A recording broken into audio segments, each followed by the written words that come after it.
content, content, content, content, content, content, content, content, content.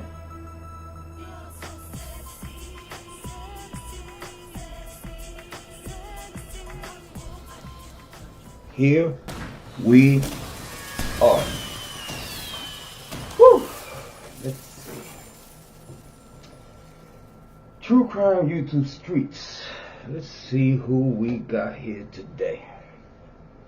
Big shout out to our subscribers. It's Jrod on point. Please click like, subscribe. Please click like and subscribe. We very appreciate it. Let's go. Let's see. I don't understand this rush to take down the house. It makes no sense to take it down. If I were the defense, I'd be objecting. They are getting training records of people the prosecution isn't even calling on the... There's no information in the Bryan Kohberger Idaho murder case that he was watching them for a while. It's not concerning because it's training records. If I were the defense, I'd be objecting wholeheartedly.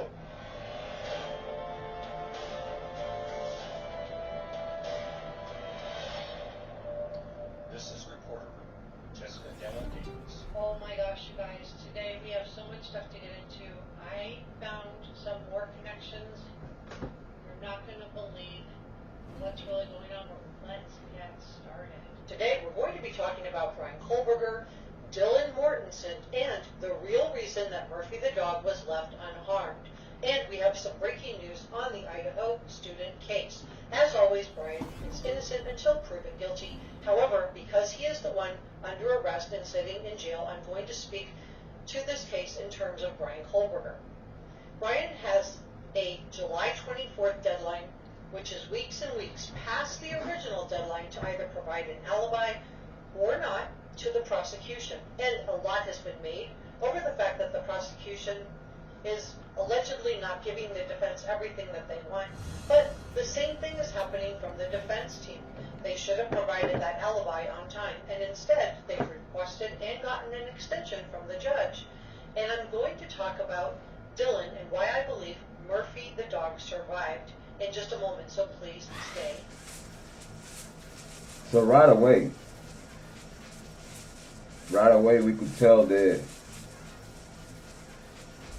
they pointing at the defense as not collaborating or not offering to the court what they supposed to. But again, why this lady as a reporter would take under consideration that Bryan Kohberger has not bring an alibi to the table, which if you ask me, he don't need no alibi at all. At this point, like at this moment right now, with whatever pieces we got around this case, why he gonna get an alibi? That's just gonna make him look guilty or suspicious, you know? By the way, Jack Decor already has an alibi backed up by a frat boy in front of him, but would not sustain in court or with a proper investigation. Just saying. But how can we ask Bryan Kohberger for an alibi?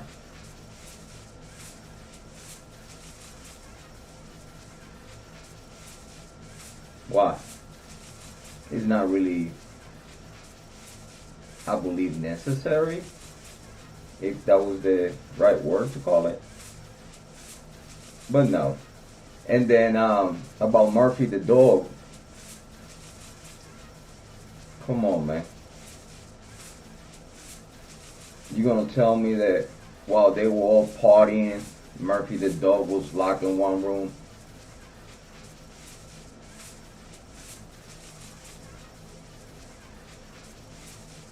With food and water, which is locked up. So if he's one of those dogs that when he's locked up, start barking because they don't like to be locked up. While Kiely and Maddie were partying, that dog would be going haywire, barking, and the neighbors would have called the cops because the dog wouldn't stop barking.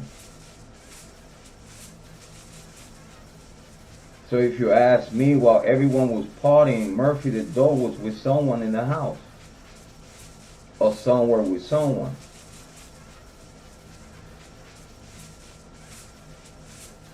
I don't believe that Murphy the dog was by himself at the house.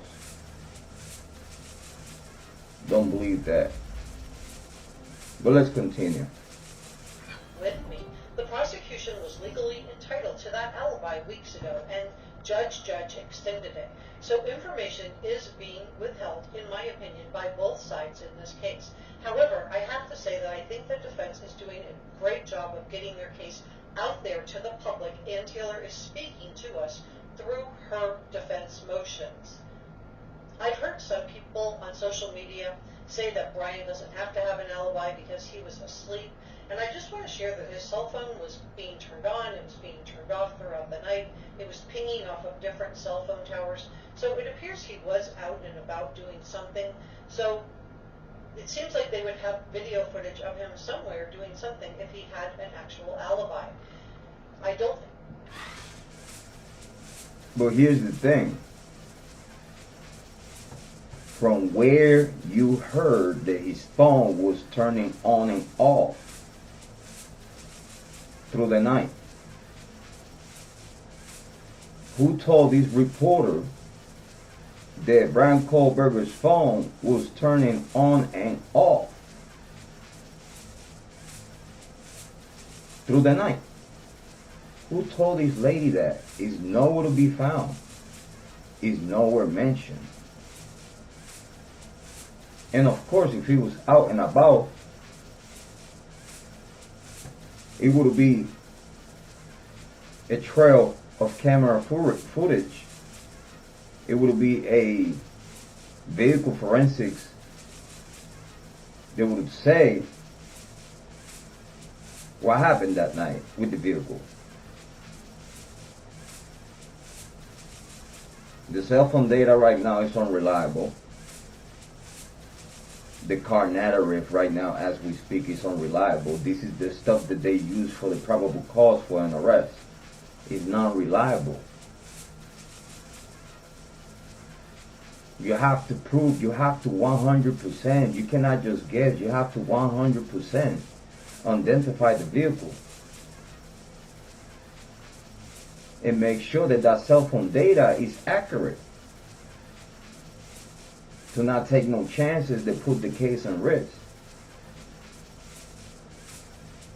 Also, that narrative about the license plate in front being gone and Bryan Kohberger car, due to the first he was registered in Pennsylvania, had Pennsylvania license plate. But if you ask me, okay, due to what we know, Bryan Kohberger was supposed to do a change of license plates November the 2nd to Washington license plate front and back, which in the footage when they got stopped going to Pennsylvania, it had Washington license plates front and back.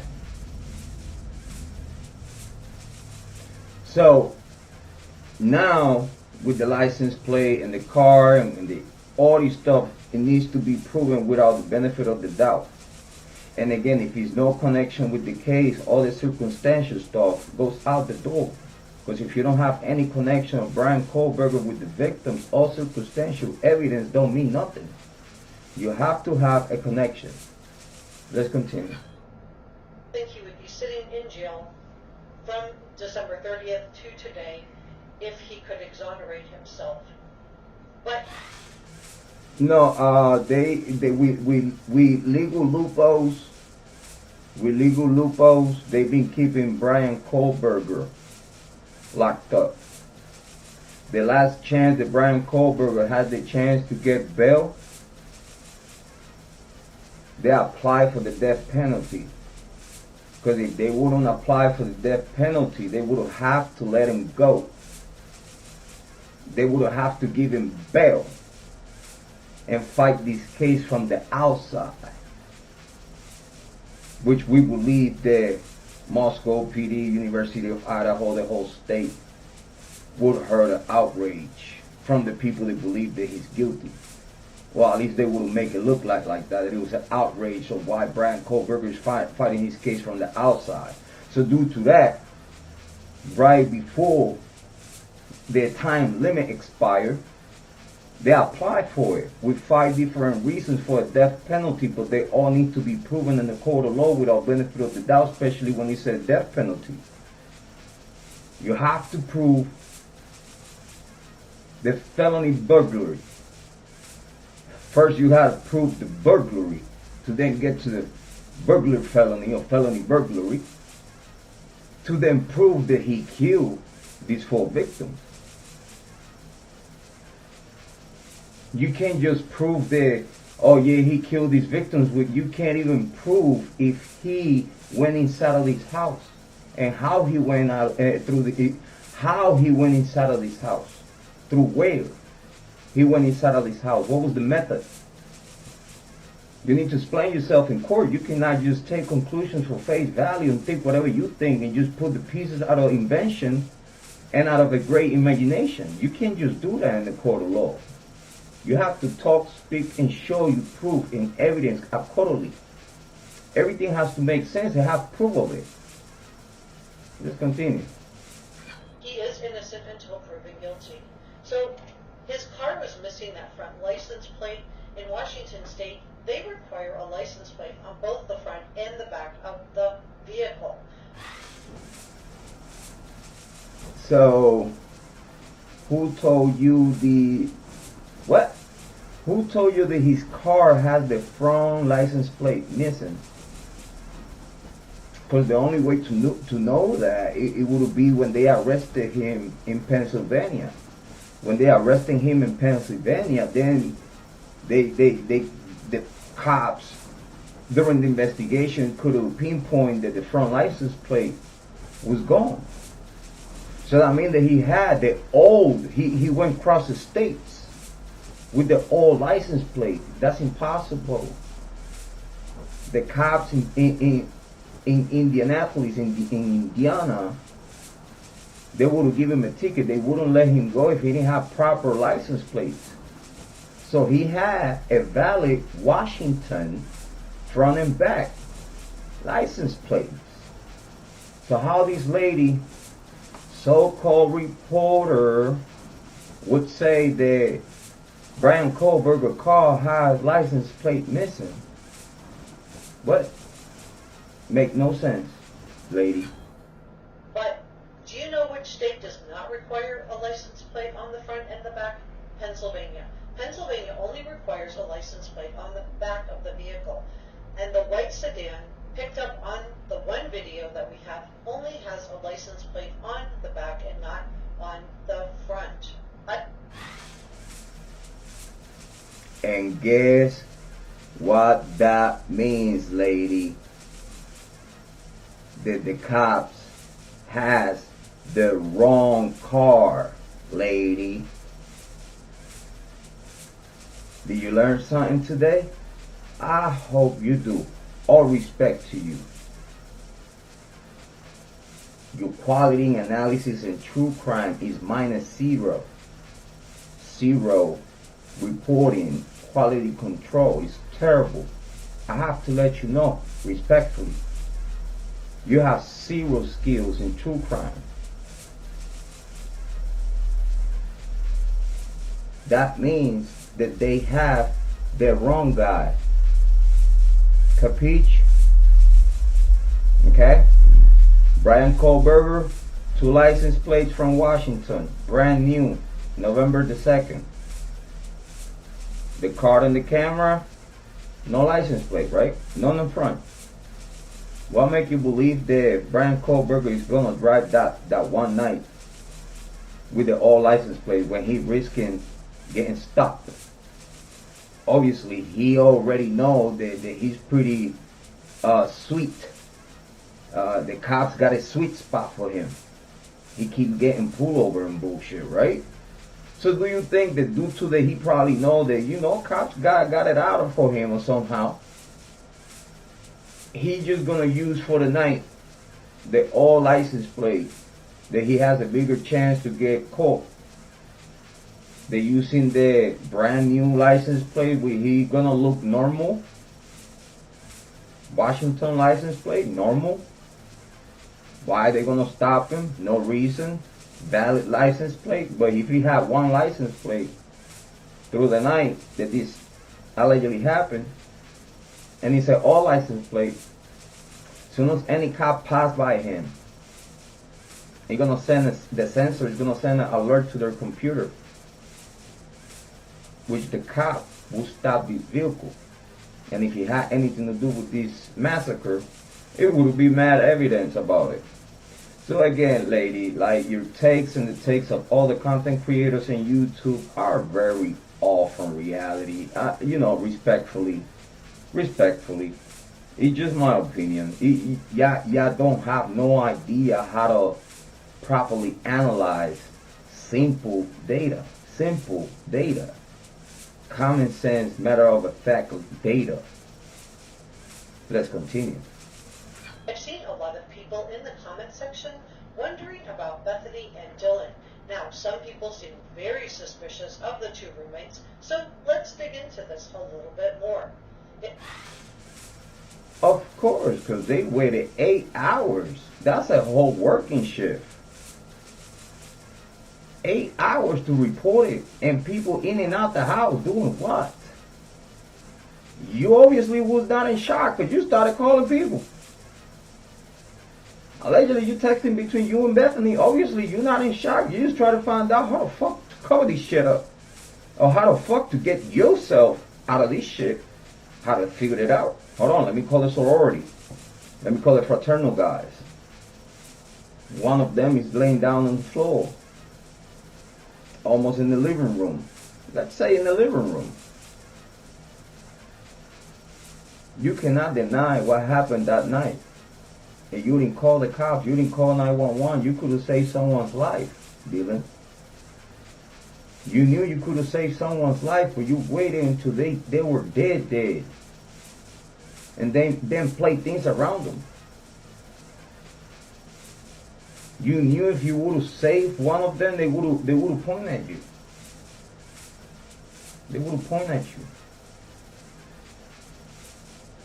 And whoever you allowed to come inside the house, you would be in trouble right now, Dylan. You would have got snitched on if Dylan would have stayed alive. If Santa would have stayed alive.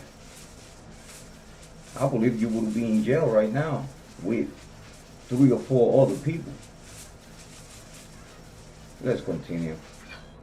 In my opinion, Dylan and Bethany are going to be important witnesses in this prosecution case, and maybe in the defense case as well.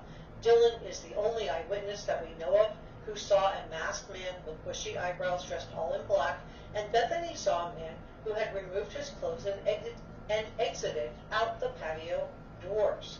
It's very, very scary. Okay, so how come that's the narrative, but Moscow PD has said that they don't know where the assailant went in and out the house? And the only testimony that they have is Dylan Mortensen's testimony and narrative. Then now they putting in question because, now allegedly she's a party girl and she could be under the influence and she could be drunk or in some kind of something. Now that's the narrative that is coming out of the media, that is coming out of some content creators. I guess they have paid attention to Jrod, the #1 authority in the Idaho 4 case, and they have realized that very small content creator has a lot to say that is actually make the most sense in this investigation. Let's continue. And as I shared with you in my last video, I believe that Bryan was wearing black coveralls, that he had his hair covered, he had his shoes covered, and then he was probably double gloved with a mask to help prevent from leaving his DNA behind at the crime scene. So how he left DNA in the crime scene? Just explain that to me for a second. How he left DNA on the crime scene, right on the button, nowhere else, not in the leather, not on the victims, on the button. of a night shift that we don't even know if a K-bar was used in this murder. Let's continue. Unfortunately, he lost the knife sheath. And Oh, unfortunately, he lost the night shift. And he was double clothed with double gloves and double this and double that and a mask. What? What? So no face, no case, right? Don't you think? What? I believe he would have taken off all of these items prior to leaving the 1122 King Road house and had clothes to change into in the Elantra. So he stripped off his clothes, dropped everything into a big trash bag, ran out to the car, and that is probably what Bethany saw. Okay. Oh my God. So now we have to add to the timeline that he had time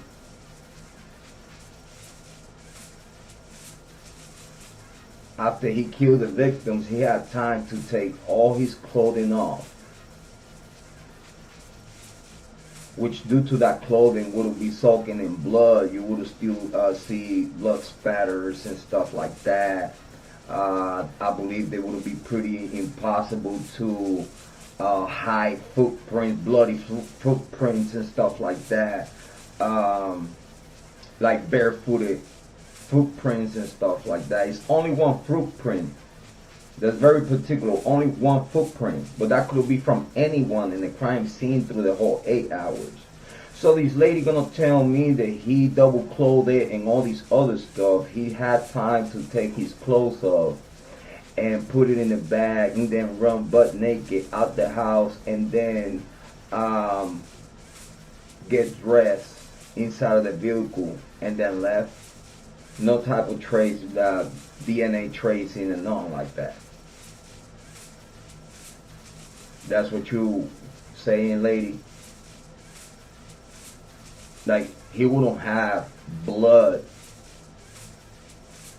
all over the area that it wasn't uncovered on the mask. He would have blood inside of his DNA, inside of his eyelids. They couldn't know that.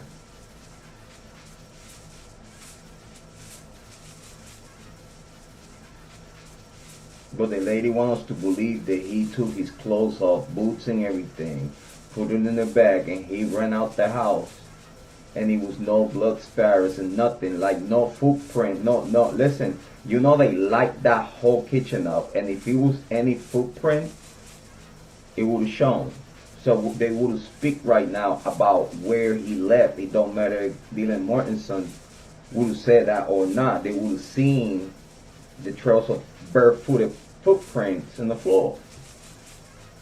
They would have seen that. I believe the kitchen is wooden floor. Lady, you should learn how to pay attention before you talk about a case, because you're looking a little weirdo right now. We all do respect. We know the two roommates came home around 2 a.m. in the morning, but we don't know where they were prior to that. We don't know if they had been drinking, but law enforcement would have all of this information because from what I've heard, the interrogation of the roommates were very, very tough in an effort to either exonerate or implicate them, and it appears they were exonerated. And in this case, it seems like the roommates were definitely cleared. Wrong. They were clear on face value because the University of Idaho say so. They did not investigate no one. They could have a simple interview. Simple interview, running through basics, discussing, having a conversation about the narratives to follow.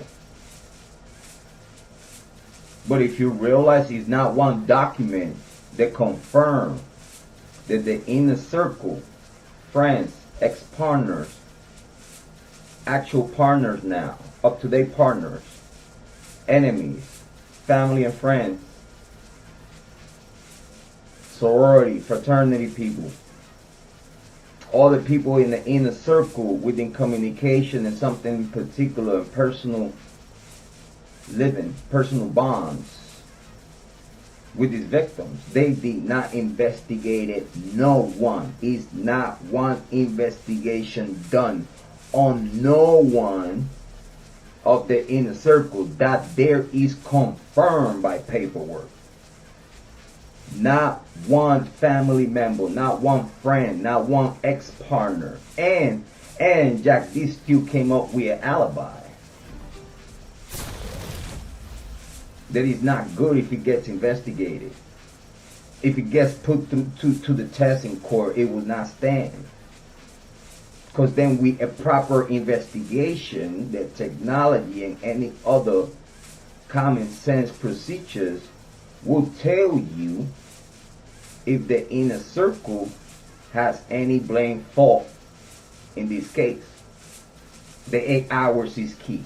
The 8 hours is key because, again, if you ask me, this crime scene cannot be used against no one in the court of law because it was contaminated, or the risk of contamination and tampering was great through the 8 hours that people coming in and out the house without officials or police informant getting called.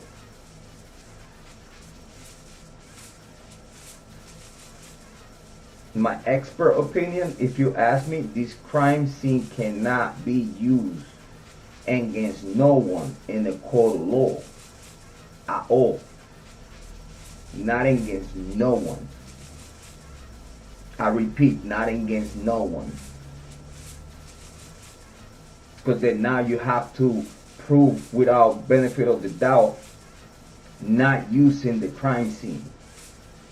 And I believe that is circumstantial evidence they will point at someone very close or some people very close to the victims. It will point at them, and the house will not matter.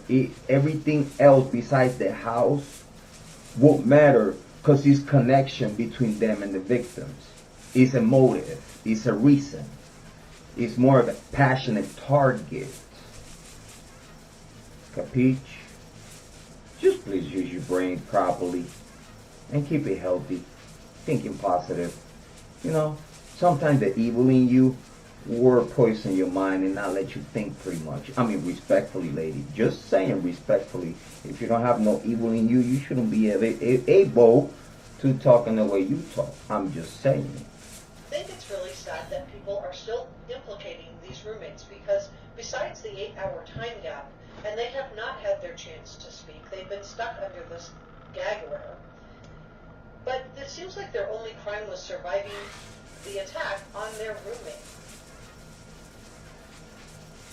They did not survive nothing because no harm were inflicted on them. No harm were inflicted on them. They didn't survive nothing. They needed to be wounded or beat up or something. If nothing happened to them, they were fine. They were fine. So why are we calling victims? When, if you ask me, they are the prime suspects, and one of both need to start speaking. If you ask me, both need to start speaking. Because someone needs to pull their tail off the fire for the other one to actually be looked at. That's just my opinion. That's just my professional opinion in crime. Yeah, I have expertise on crime analysis, and you don't have no idea what I know, lady. I'm pretty good at this, just saying. Keep it humble, right? Let's continue. And yeah, they look guilty. Just with the 8 hours, 8 hours waiting for what? Instructions, putting work inside of the home, covering things up, making sure that nothing gets to you. Again, it's no excuse for the 8 hours. It's no excuse. Just the 8 hours by itself. And then the other 5 hours on top of that, waiting for the coroner to process these crime scenes. That's 14, 15 hours that this crime scene is not being investigated properly. And that's the 48 hours almost gone. Again, by the time they were done with the crime scene, I believe that the investigators only had 30 hours out of 48. 18 hours was spent between when the crime happened until all the way until they were done processing the crime scene. We talking 18 hours overall out of 48. What? Let's continue. Because, in my opinion, that is all that they're guilty of. And you're welcome to share yours as well. All opinions are welcome here. This is a Critical Thinkers channel, and you guys are really smart. So what I hope is that we can have an open discussion about all of this in the comment section, with all opinions welcomed and just shared in a respectful way. So let's rethink what happened that night based on what information is in the affidavit. And now I've been through this affidavit a few more times as I'm digging more into the Bryan Kohberger case, and I feel like there's some more things that are definitely starting to fall into place. So first of all, we know that Dylan originally went to sleep in her bedroom on the second floor. We know she was woken at approximately 4 a.m. by... That was the second narrative. How about the first narrative of she was in the first floor, they didn't hurt nothing? You missed that. Huh? What she stated sounded like Kiely playing with her dog in one of the upstairs bedrooms. Now, the two upstairs bedrooms were located on the third floor, and Dylan was sleeping on the second floor. So let's say this is true, and that Kiely was playing with Murphy. And Bryan came up the stairs, and we know Dylan also heard someone say something to the effect of, quote, "There's someone here." And accidental new patients without insurance get a free full exam and x-ray. So what if this was Kiely trying to alert Maddie? And Kiely was in her own room playing with Murphy. Maybe she couldn't sleep. She had been trying to call Jack Decor. And she went into Maddie's room. And I do believe that Maddie was the... This is how much this lady is informed of the situations within this case. I guess the lady forgot that it was no reason for Kiely to be in her room due to it was none of her belongings in the house. She moved all her stuff out the house a long time ago. So why, after a long night of partying, as we could tell, drinking, I don't see why Kiely would be playing with the dog in her room or whatever is going on with Maddie. I believe that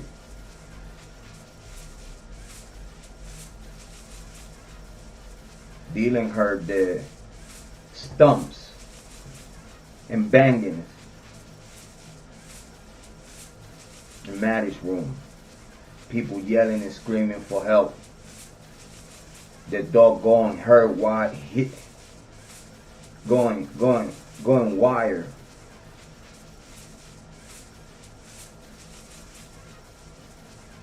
In Kaylee's room, because he's listening to the ladies, to the girls next door, yelling and screaming for help. So the dog, of course, is going to start barking and is going to start running around the room because he hears his mommy on the stress. Again, someone close to Murphy put Murphy in Kaylee's room. Someone that is attached emotionally to Murphy put Murphy in Kaylee's room. This is why the dog survived.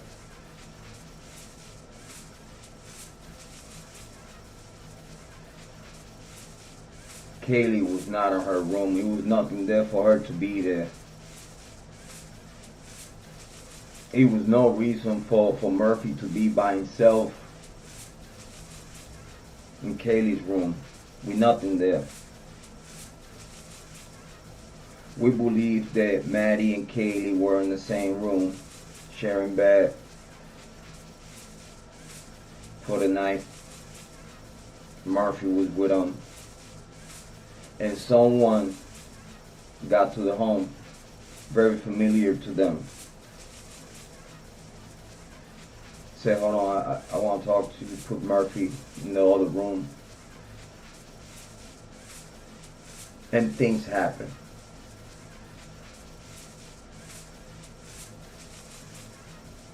Third floor were murdered first, then the second floor.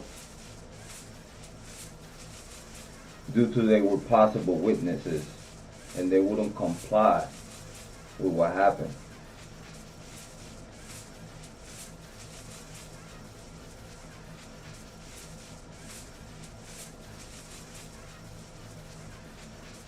Again, Ethan and Santa, they say it was a body almost at the living room hallway coming out of Santa's room. They said Santa was inside of the room dead, but it was a body almost at the living room.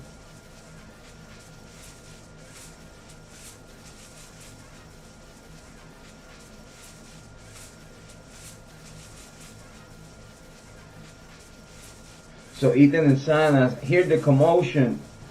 Ethan come out,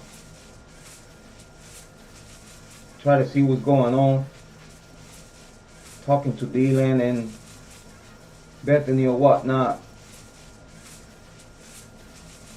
They tell him, no, such and such is having just a argument.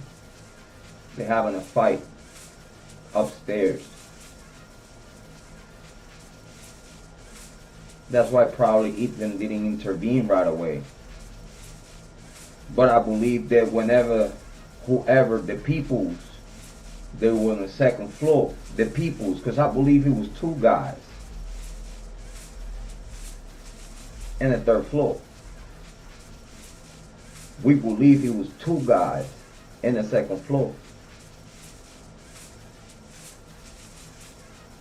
If you ask me, they both could be ex-boyfriends.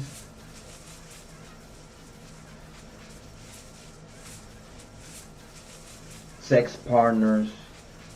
Ex-sex partners. Someone close to them. We believe within their past. As exes. That's just my belief. Not blaming no one, but it's just common sense.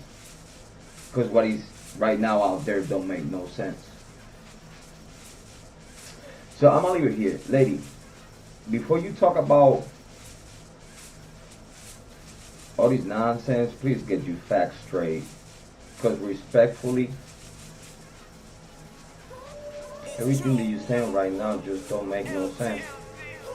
And that's why I'm done talking about this.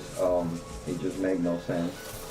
I wish I had a good day, and I wish this lady a good day, and justice for the victims, because right now everything that all the content creators are talking about is far away from a proper theory. It's Jrod on point. Have a good day.